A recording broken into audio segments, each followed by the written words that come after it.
Game producers are, by default, team leaders. And leading a happy, functioning team often means that you're the one that's fronting all the bills until you get reimbursed. No worries, with the right credit card setup, this is actually one of the easiest ways to get cashback rewards and points for absolutely free.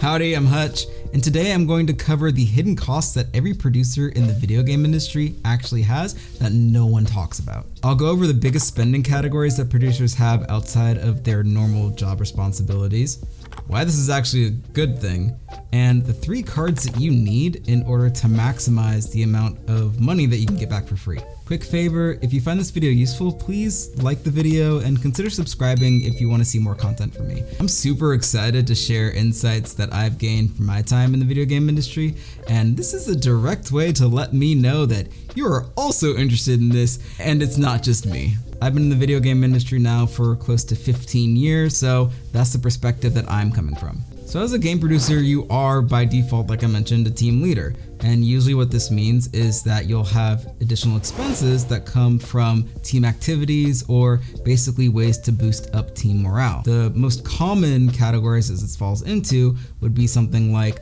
team dinners or excursions, basically like, fun activities that happen outside of work in a group environment. Usually the producer or the lead will have to front the bill for that activity. Also have team gifts. If you are on a pretty active game team, it's not uncommon that you'll do some sort of milestone celebrations or project launch celebrations or whatever, and typically that'll have with it prizes that people can win or just gifts for the team in general. You're gonna be paying for that as well. And finally, this is a little bit more nuanced. It depends on the actual position and the company that you're in, but you can expect to probably have to pay for some amount of travel, whether that is going between studios, if that's like a flight, or if it's just general transit. Chances are you're gonna be spending some money, some time on this as well. So having covered those 3 hidden expenses that you probably don't think about when you think about game production, why is this actually a good thing? At most companies, these are things that can be reimbursed. That being the case, you can actually use a certain card setup in order to not only get all of your money back from the reimbursements, but also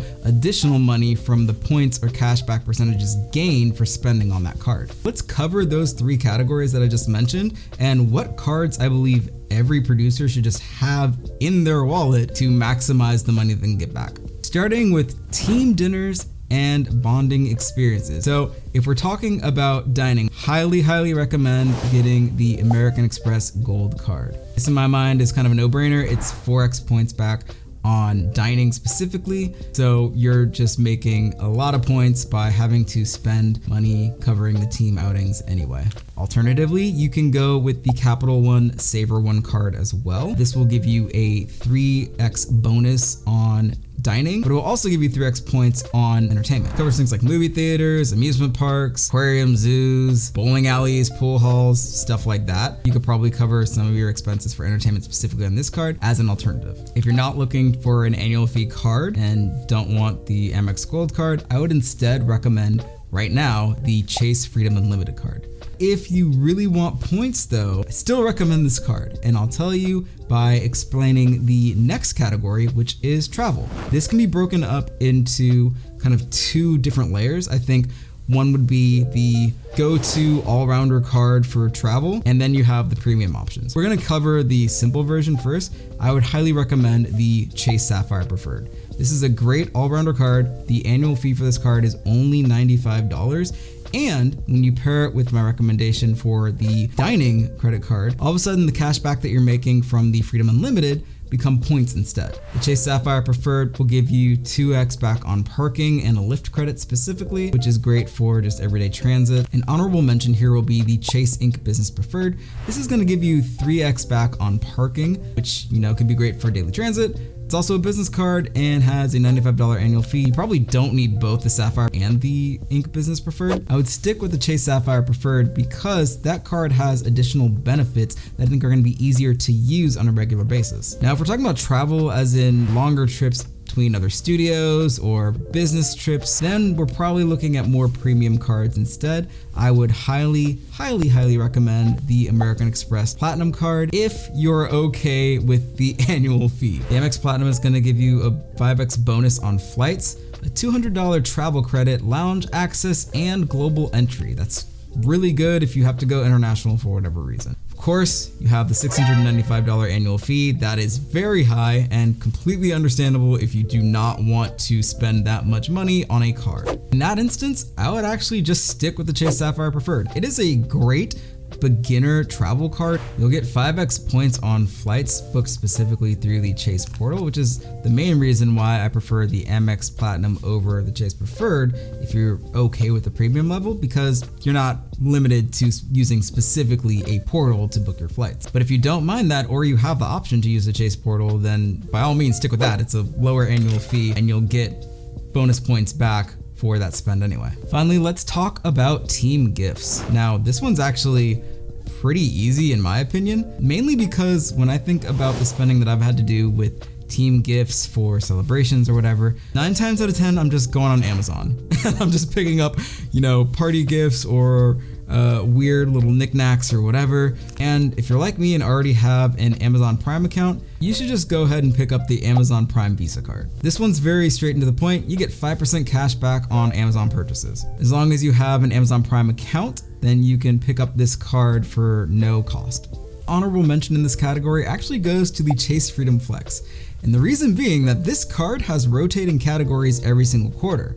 And you can land in a quarter like the one coming up in April, where you get 5% back on Amazon.com. The Amazon Prime Visa card will also give you 5% cash back throughout the year. The main difference here is, again, if you go with the Chase Sapphire Preferred for your travel, you just turn that 5% cash back on Amazon into points. Just to put this into perspective, let's say that we had a team celebration and it was the responsibility of the producer to get, let's say $1,000 worth of team gifts for a raffle or something, right?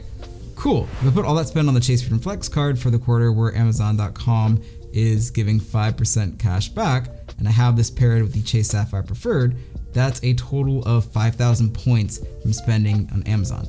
Now remember, this is assuming that I can get reimbursed for that $1,000 spent with my company, so the actual cost for me is $0.